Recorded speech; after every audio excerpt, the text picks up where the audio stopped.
Я человек с аутизмом, моя мама ведет блог об этом, и я добился немалых успехов.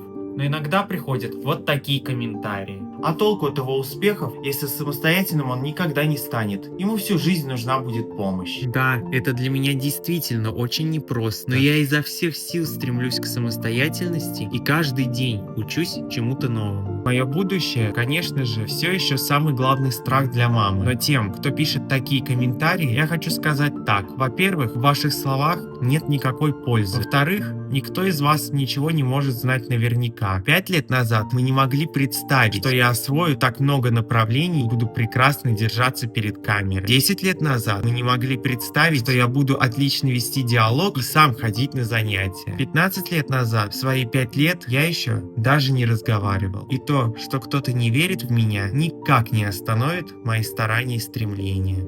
Так что всем добра и оптимизма. Ну а я жму дальше.